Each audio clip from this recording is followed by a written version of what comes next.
Ride, aka King Remy, with another episode. And tonight we talk about standing in your own way. You know, being the reason that things don't happen for you, or the lack of happening in your life due to the choices that you're making. Meaning, sometimes you be in your own way. You know. We sometimes have a tendency to think that we have more going for ourselves than we actually do, and we think that the help or the people that come around us actually want something from us, and we don't realize that that's the help. You know what I'm saying? That's what we need to try to get to the next level, whatever it is. We be so consumed in ourselves, thinking that people want to be down or people want to be on our team. Like this is only an oppressed black mind state. Like this is just straight out speaking.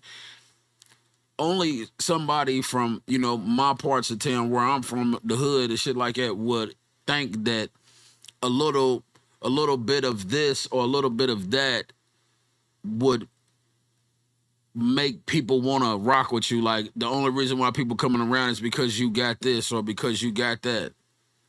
In a lot of cases, it's true. But when we don't have nothing, we have to tell ourselves that can't be the truth.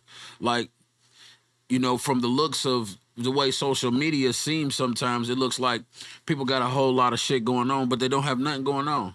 They don't have nothing going on. You know, Standing in our own way is when we doing shit like hanging out all night getting drunk. You know what I'm saying? Making excuses for why we can't get shit done. It's always a reason. People like Desi Banks and DC Young Fly and all these celebrities or whatever, I guarantee you if you sit down and talk with them, they all had a story on what it took for them to become successful.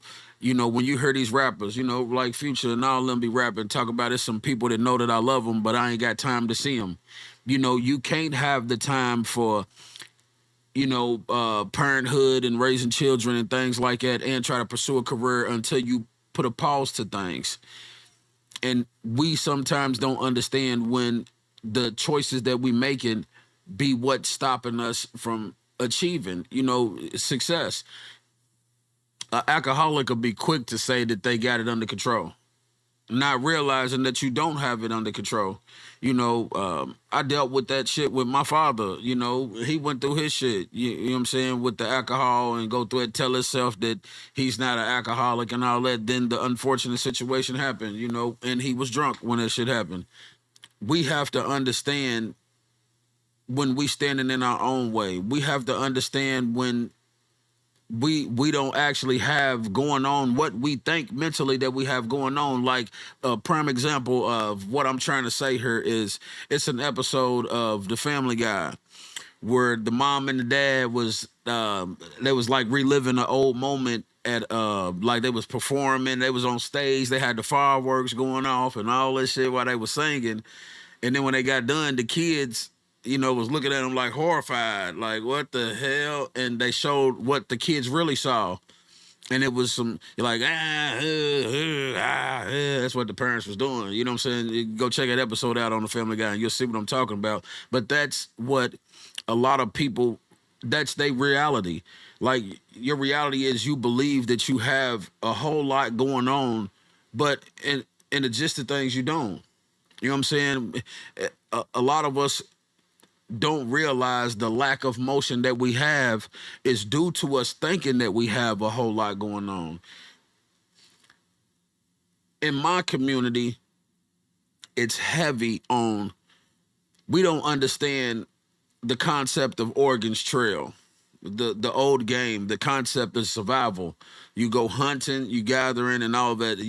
The family, the dad get the flu, the whole family dies on everybody starts to die on the caravan in the little game. Everybody starts to die. So you have to try to have somebody, you have to get off and get the, medicines and all this stuff and everything. What my community lacks understanding in is it's okay for you to go out and go get it and then come back and feed the village. But a lot of people in the black community, my community, we feel like we got to drag people along with us. We have to.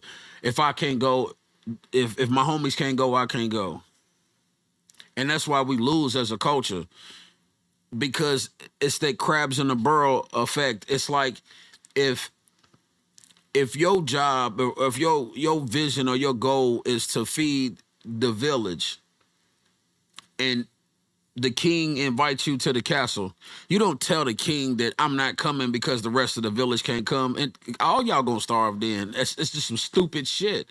Like that's the dumbest shit in the world. Trying to force somebody else's entry along with yours.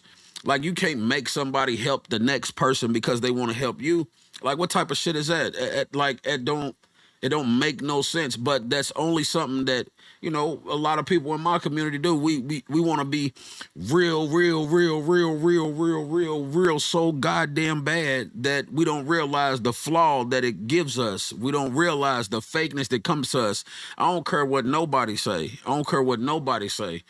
Everybody's loyalty has a price. Everybody's loyalty has a price. If you saying your loyalty ain't has a price, think about the times that you didn't thought about it, and you was like, shit, for that, shit, I do it myself. Everybody's loyalty has a price. I don't care what nobody say, you know, and that's something that I move on. I don't move on. I got yous and all that. If I choose to help somebody, I genuinely choose to help without the expectation of you giving me something. But if I start to see like things build momentum, then I would like to, have an understanding of which direction we going into. And it's because of experience. It's because of my past endeavors and businesses with people where, I find out that it's money in accounts that, I'm not entitled to, and I never knew nothing about it.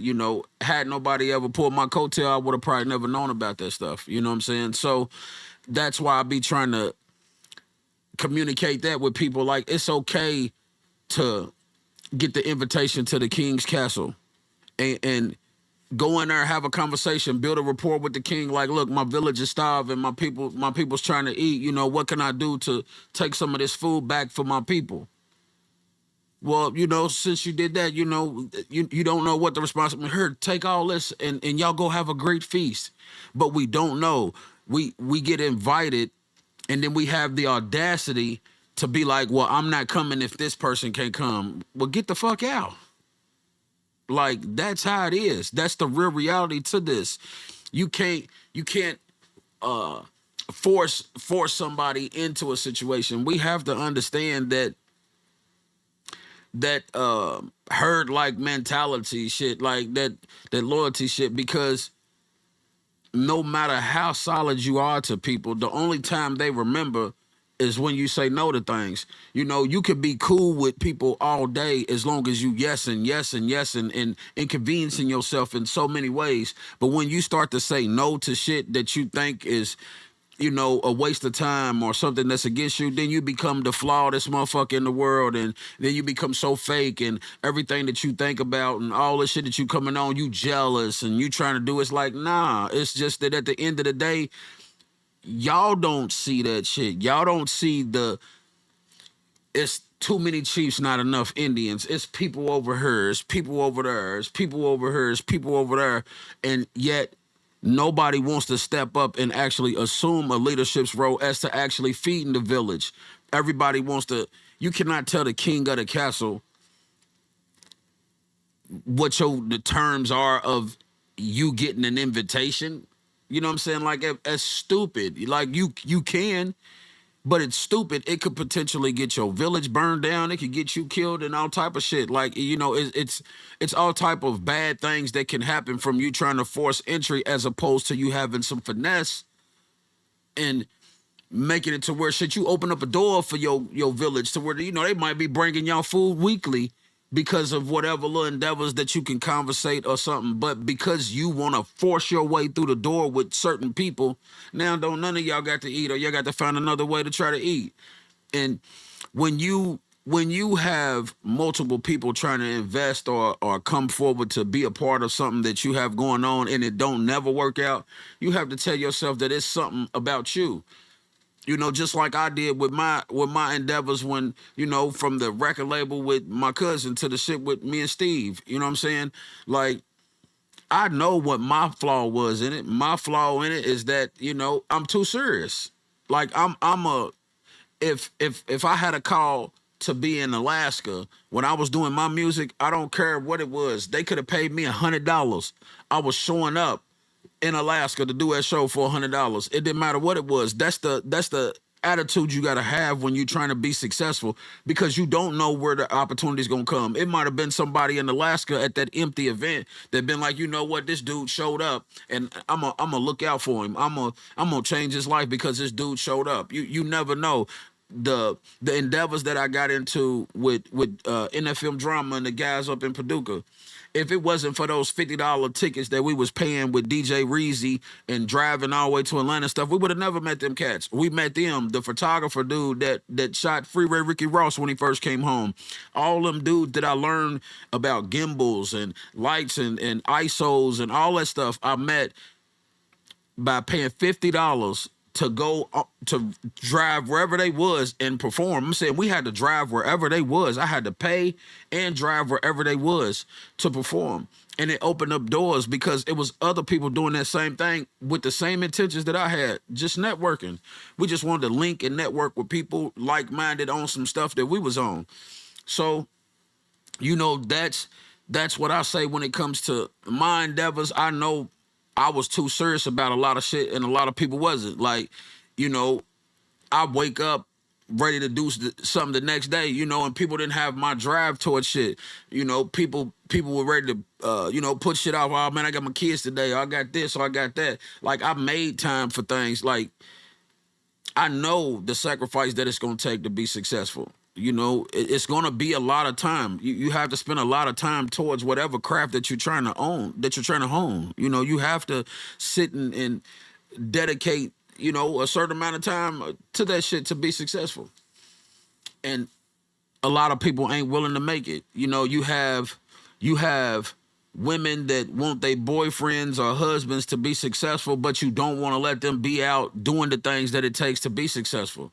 You want them there with you doing this and doing that, sitting, cuddling, watching TV and all this. I mean, he's not successful. They don't have nothing, or she's not successful. They don't have nothing. In order for them to be productive, they have to go out and do something.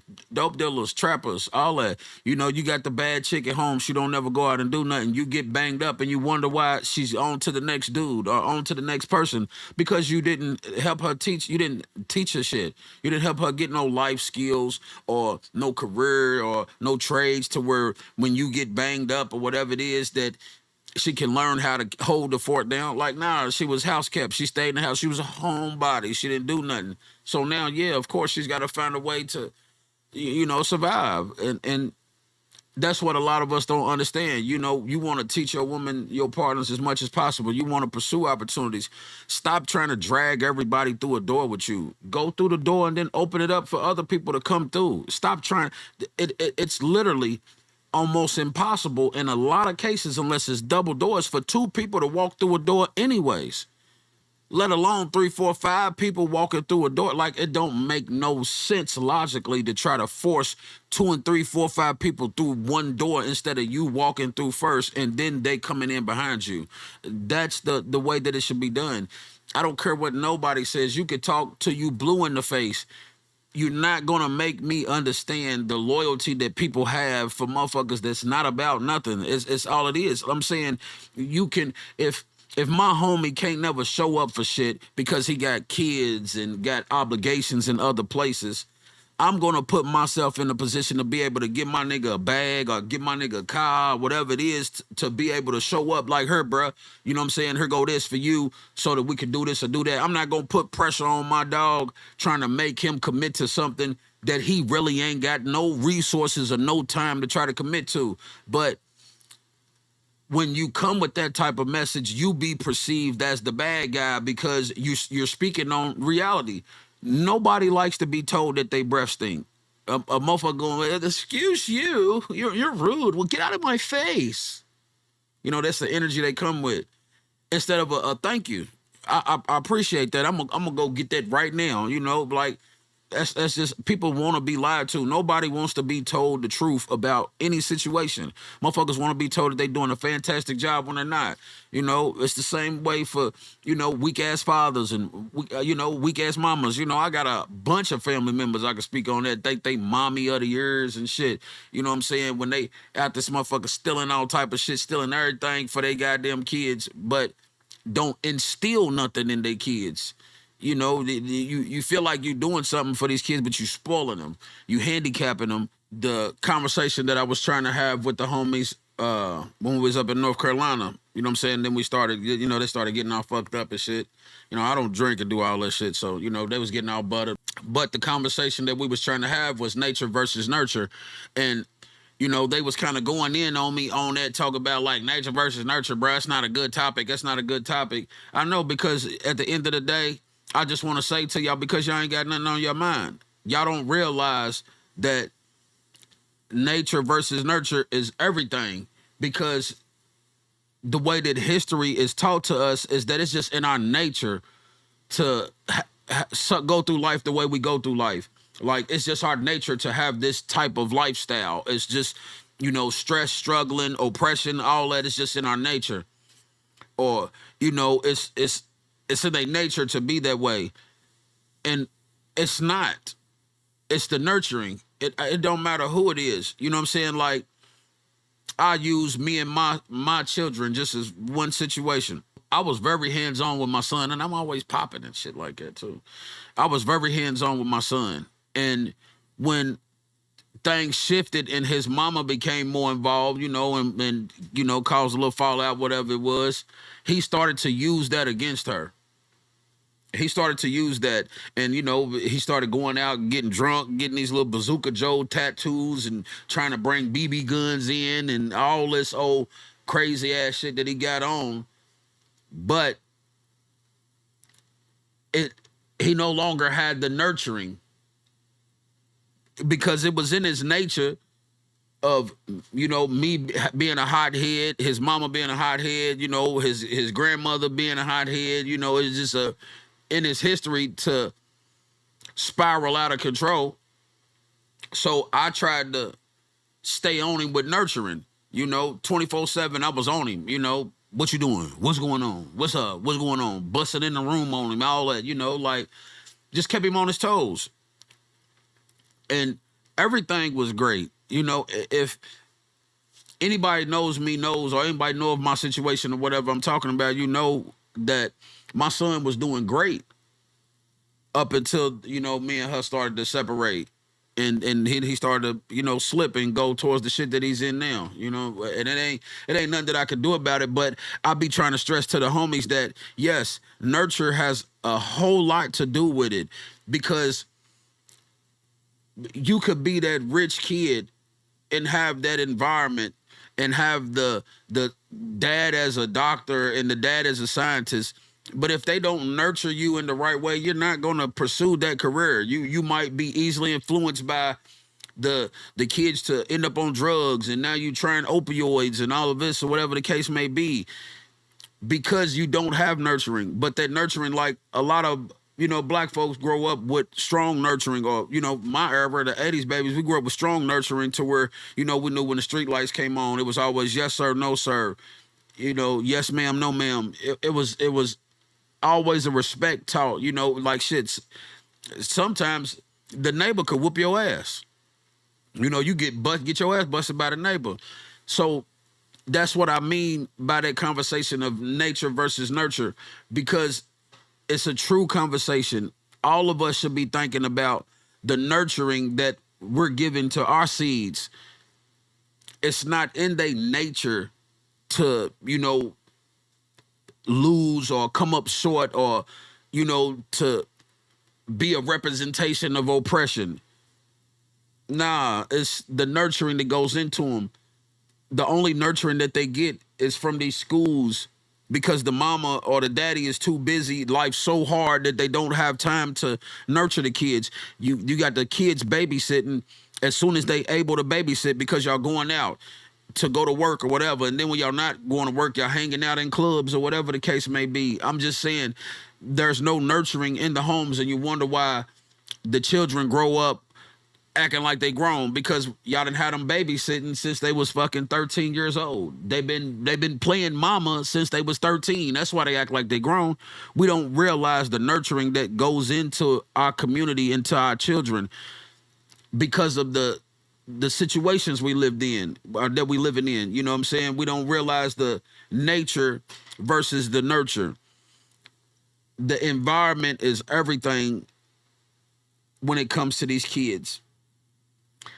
These little young out of control kids are viewed as YNs and all of this shit, but you don't know their story. You don't know the mother at home or the father at home struggling that may fear their child because of the associations that their child has or whatever, and there's nothing they can do about it. You know, me personally, I dealt with the CPS over in, Louisville a lot. I dealt with them a lot. You know, Marcella Nelson, all of them, they knew me very well because I had custody of my children, and I was somebody that was adamant about resources. Like when my daughter started wilding out and get pulling up to the crib with grown ass men and shit, like they didn't do nothing for me. I had to literally take my child to the safe place and leave her. And they like, well, we're gonna call the judge. Good, because I want to get in front of a judge. That's how I was able to get in front of a judge. I had to force their hand. I had to literally drop my child off and leave her there until they took me in front of a judge so that I could tell the judge how I was not receiving no help from the CPS. But they be quick to try to tell me, bring my other kids down there, bring it out. Like, nah, I'm gonna bring the one down there that I want up at this house. The one that just showed up with these two grown dudes that I almost did something to, my homies up in North Carolina, that was a huge moment that I wanted to have that conversation. And, y'all missed it because I stopped recording. But after we put the cameras up, everybody got a little loose then, and they was like, yeah, people have more feedback on the topic then, so I kind of just threw people off, and they just didn't expect the conversation to come so powerful so fast, because a lot of them really didn't know me like that. They met me the one time and then come back. I just come back on some stuff like that, but that's who I am. So yes, I'll be trying to educate us in ways that we don't. I'll just be trying to elicit a conversation that you don't think about. I'll be trying to create a train of thought that you ain't have. You know what I'm saying? So that it may be able to help change something for you. I don't know. I'm gonna keep trying everything until I, get to where I'm going, because I feel like the position that I've been put in, God put me in this position for a reason. So I'm doing what I'm doing with great intentions to be successful. The help that I give people is truly genuine. But will I be a pawn, or am I gullible, or am I trying to be down, or a groupie, or any of that type of shit? Like, nah, like it's not that. Yeah, something that we don't think about as a culture is how we don't get motivated until we see other people doing shit. You know what I'm saying? And then we get motivated to do the same thing that they doing, just with a different twist. Like the stuff that I talk about in these videos and the conversation that I be trying to bring about. These are the conversations that I used to have with my instructors when I was in college, that used to encourage me to have these conversations. They used to encourage me to have these conversations and to see it through. And, like Mariah, people like you only come around every 6-7 years. The conversation is serious, especially like Coach Norfleet. You know what I'm saying? There was somebody that they instilled this confidence in me, telling me that I speak from perspectives that, a lot of people might not think about. So, that's what I be trying to give y'all when I put that out there. I just be trying to give y'all real life stories, like real life, situations that a lot of stuff that we don't think about as a culture. We don't realize this simple thing, that we be motivated by other people, but we really lack motivation. If this dude started selling t-shirts, what's wrong with you selling socks? Why do us as a people want to always plagiarize some shit? You know what I'm saying? Like, I've been having, like, I don't know. I'm just always seeing people get bright ideas from other people's ideas. Like, find your own lane. That's our problem. The Mexican dudes, They embrace each other. If one of them got a roofing company, they let them come work with them. They come work together. But they all don't open up roofing companies. Somebody else will do flooring. Somebody else will do cleaning. We see cleaning services. Somebody do transport. Some of them go in other places. But us as a culture, we always trying to copy somebody. We always trying to do the same thing somebody else is doing, but doing it different. Like that's the mentality that we have. We have to get out of this stuff. We have to get out of mimicking what we see and knowing to follow our own lanes, knowing to pursue our own craft, man. Understanding that you can still accomplish what you're trying to accomplish. It's just you may have to figure out a different way to accomplish it. Like every every obstacle that's in your way is not overcome by you running at it heads on. Sometimes you might have to go to the left, you might have to go to the right, you might have to go up under it, you might have to go over it. It's just, but it's a way to get past obstacles. It ain't always just running head first into the situation. We have to understand when we pledging unrealistic loyalties to people, it don't make you fake trying to go out and get something and then coming back. Like, say for instance, in a prime example, like say we use fishing as an example. If you going out and you trying to discover a dough ball that you fish with or something, you trying to get your bait down pack, a new bait that you want to try to go out with the guys. You go out on your own and you try that bait. You don't necessarily go out with your buddies and give them, hey, y'all try this. This is the prototype to what I'm making. Some people do in that case. But then you got a chance of your recipe being stolen. Your fix and how you put it down, you got a chance of that being compromised. You know, smart people, smart men, you know, scientists, any designer, any innovator, or, you know, any type of idealistic thinking type of person. You want to, you keep your ideas and stuff to yourself as you build it, and then when you think you got a working hypothesis that you can, put out and show people, that's when you come forward with it. That's the same thing in becoming successful. When I tell homies this is what I tell homies. They be out here pledging unrealistic loyalties to each other. Like, when I get it, I got you. When I get it, I got you. When I get it, I got you. Nobody goes to a job for I got you an hour. Like, who signs up for a job for I got you an hour? Like, yeah, we need y'all GE. Just imagine if GE's paying I got you an hour. Because that's what black people try to pay you. They try to pay you I got you an hour. Like homeboys, this is real shit. People will claim that that's my dog, man, that's my partner to the end of the earth. Okay, well, here y'all sign these contracts with each other. Oh, nah, I ain't signing no contracts.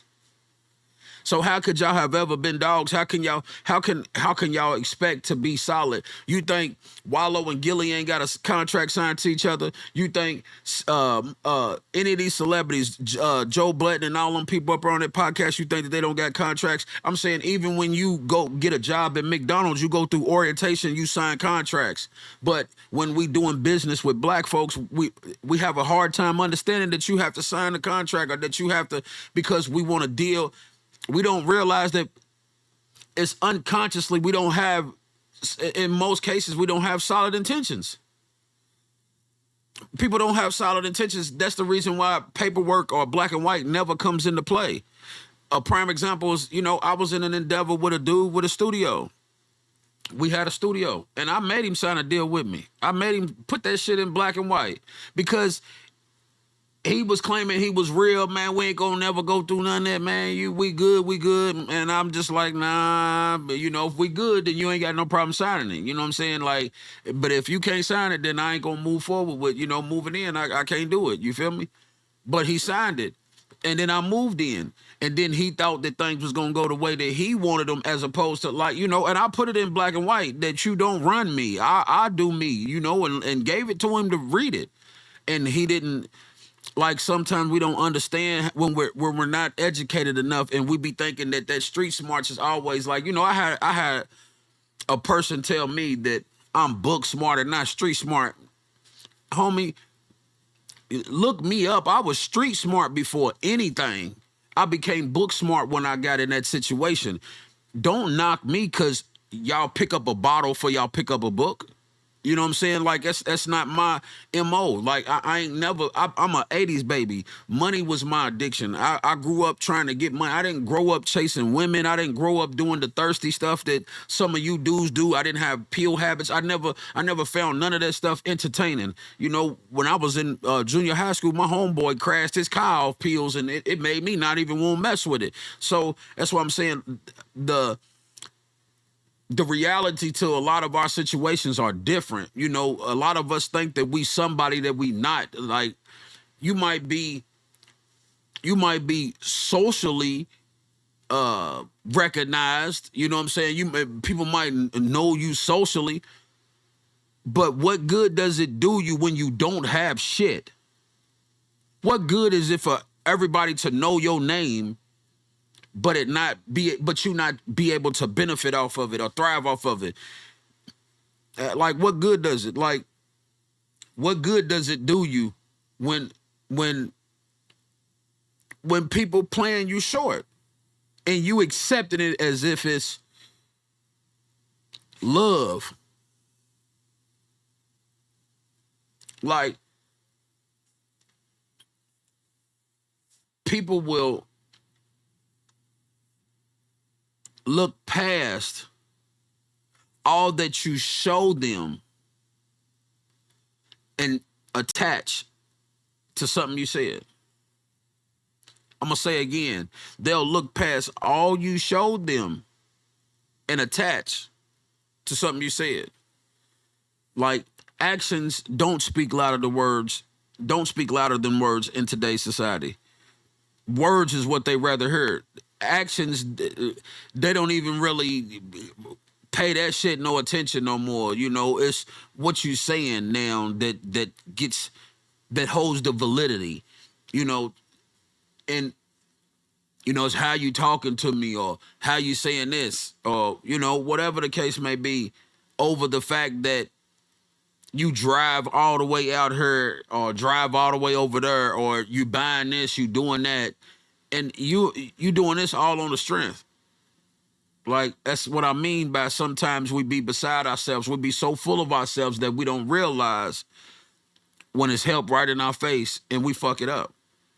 We don't realize when we praying for a better situation, hoping that things work out, we get that blessing, we get those angels in our life, and those angels that come in our life, they ain't with that toxic ass shit that we do. You know what I'm saying? They not with that hanging out all night and getting drunk and all the arguing and all that shit, like all the unhealthy shit that people get into.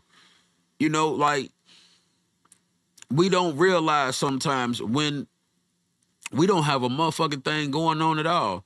You know, you can, it's like being in a room full of people hearing everybody saying go DJ, and you over getting it and you over getting it and you over getting it, and then they cut the lights on, ain't nobody in there. That's what the real reality is. That's what a lot of y'all's real reality is y'all over celebrating, turned up, y'all hear everybody chanting y'all name, but it's all in your head, because when you stop and look around you, you ain't got shit. So tell me, how can you be making conscious choices as a man if you where you at today and you ain't got nothing? Because it's your fault. It's your fault that you are in the situation that you in, because you've made those choices that placed you where you at. And none of us are quick to make a choice to make life better for us. We try to bring other people down when they come around with you know, our black nigga bullshit. You know what I'm saying? You just ain't paying no attention to what's going on in the cipher. You ain't controlling your cipher. You letting the universe control you. You being pushed this way, pushed that way. You not moving with a purpose, like, that with that force of momentum. Like we hitting her, boom, we hitting her, boom, we hitting her, boom, and then we hitting back, boom.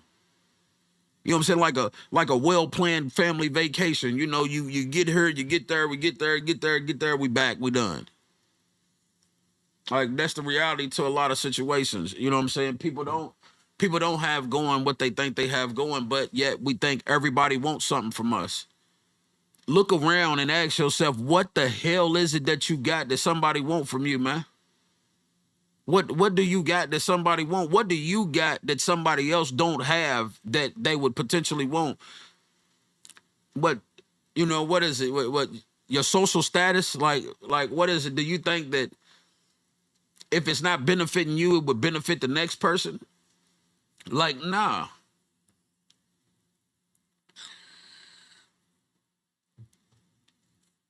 We be full of shit ourselves and we don't see it.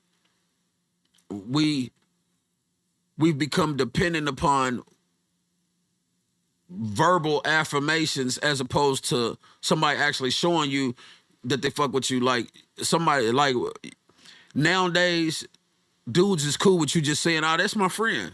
They don't care if you show them you a friend or not. You know what I'm saying? Dudes are say they best friends with somebody that ain't never picked them up, bought them a pack of Black and Milds or nothing. They'll say that's their best friend. But the dude that's doing all that shit for them and shit, they'll feel like you just doing that because you a groupie or you a fan. You don't fuck with them like that, like whatever. And that's why we lose as a culture. Why are we the only culture that's constantly losing?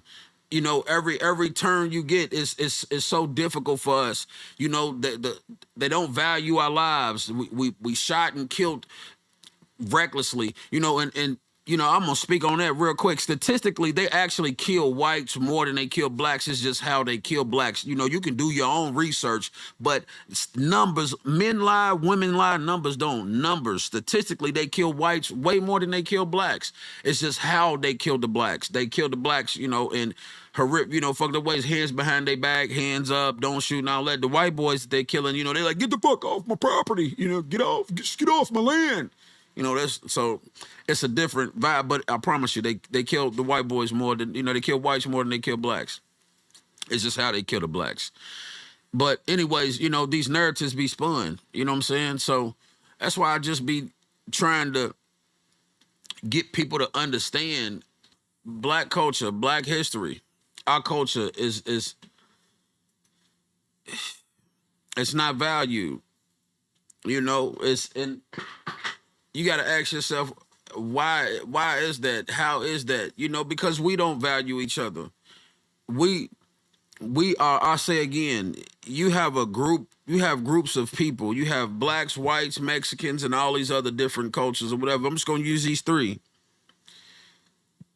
The black guy walks up to a group of black guys. They're going to say, I don't know that dude. We don't know him. You know him. You know him. Have you ever seen him? You know him. I don't know him. White dude walk up to a group of white boys. They're gonna be like, "Hey, bub, where you from? Where you from, buddy? Where you? For real? Yeah. What's going on?" They'll engage in some conversation, and then you never know. They probably embrace him and all that shit as long as he ain't got no flawed stuff on him. He might be able to work with him, get a job and everything. The Latino dude, and no ifs, ands, or buts about it. They go, "Hey, my friend, come on, my friend." Yeah, they gonna give him food or everything. Where you go, my friend? Where you from? After they give him the food. After they give him the food and get him nigga, they go, "Where you from, my friend?" It's a huge difference. You see, our culture, we automatically didn't even accept the person. The white person at least engaged in the conversation to see what it was, but the Latino people, they fed them and then asked them who. So where you from, my friend? What you doing? What happened? You know what I'm saying? Like, that's how it is. We don't realize that shit when it comes to us dealing with people. We don't realize that it's the stereotypes. That's why, black is devalued. If a black man opened up a Best Buy and sold the same shit the Best Buy had, and he called it, something different, whatever, man, people are not going to support him the way they would support the white business or these Arabians. Just think about all the black-owned businesses or the Africans that might try to open up clothing stores or places in the neighborhood.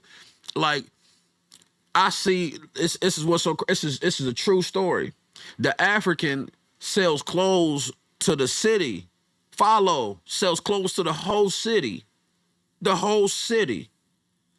but people have so much pride in not wanting to be seen with the clothes that come from the Africans because they got them all over. They know it's bootlegged and all this shit that the man sells the clothes in big black bags. So I'm talking about he sells shoes and everything out there. You don't know what somebody's got on that's fake. I know a dude with a lot of money. I promise you, I know a dude with a lot of money that buys clothes from the flea market and only buys expensive pairs of shoes. Lil Mike, rest in peace, Lil Mike, the little homie. Man, he used to go down to St. Louis and come back with a trunk load of Balmain and all that. I'd be like, bro, if you don't get this shit out of here, bro, like, bro, they gonna get you. I used to tell you, bro, they gonna get you. All that fake clothes, boy, got a trunk full of shit. But I'm just saying, that's us as a culture. We hide the fact that we got on fake Nike or fake this, but we're wear it. Instead of just buying some Asics or some regular pair of shoes that ain't so expensive, we give our last dime. We chase these false whatevers with these Jordans. Me, I'm a shoe collector myself. I got a bunch of them, but I'm saying I don't chase them like I used to. But with these kids, they get a pair of shoes and then next Saturday they shoes ain't shit. They the shit this week because they got them new Jordans. So they kids Mr. Popular. He got the new J's. You got the new J's. But then when that next pair drop next Saturday, shit, they on to the next one. They on to the he got the new ones. You know what I'm saying? Then when you look into people like Michael Jordan, you see that they invest in private prisons and all that, and then the shoes be cheap as fuck any goddamn way. You know what I'm saying? Like they be cheap, they hurt your feet and everything. I done bought a pair of brand new Jordans, and as soon as I put them on, they were squeaking. You know what I'm saying? So I'm just saying, we don't realize how devalued we are as a culture to where sometimes it plays in every situation that we involved in. So we'll have some good things going for ourselves, and because we have no self-value and because we so quick to try to lean on the energy of somebody else and others, we don't step out and become the men or women that we could be because we too busy trying to be real and pledging loyalty to somebody else. We trying to drag somebody else along with us. Learn to get yourself through the door, get your life together, and then you can help other people. If you don't got a pot to piss in and a window to throw it out, the last thing you need to be thinking about is somebody else. You need to be thinking about self, because there's no way you can help somebody else if you don't have nothing. That's all y'all can do is struggle together. That's all y'all can do. It's not smart to stay oppressed and sit there and just be a group of people struggling. Somebody has to be the smart person to be like, you know what, we should do this. You know what, you go over there and you do it, and I'm going to try to go over here and do it, and then whichever one of us gets something first, we just bring it back and we break bread. It don't have to be all three of us trying to fit through a goddamn door, all four of us trying to fit through a goddamn door at the same time. Like, nah, it don't. It's not going to work like that, bro. It's unrealistic. Yes, in some cases, three people can't fit through a door, but all doors ain't built double doored. You know what I'm saying? Some doors, you're going to have to go through one at a time. Not saying that all three of y'all or four of y'all can't go together. Y'all can go through the door together, but it might have to be single file. If we at the airport, all three, four of us can't, 3, 4, 5 of us can't go through the goddamn terminal all at once. We have to wait and go through one, and then wait and go through the next one, and then wait and go through the next one. That's real life. Sometimes that same type of analogy applies in real life. One of us might have to go get it and come back to help everybody else, bro. Like, it's just that simple, because it might be too heavy for all 3 or 4 of us to make it like that. It might be too much on a person for all of us. And then I'm saying it's more of a chance for things to fall apart because somebody might have obligations somewhere else. you know. So that's about it. I ain't gonna hold it up. I ain't gonna ramble, but I'm trying to stay consistent with these episodes. But that's what we on for tonight. It's your boy Mariah. I'm out.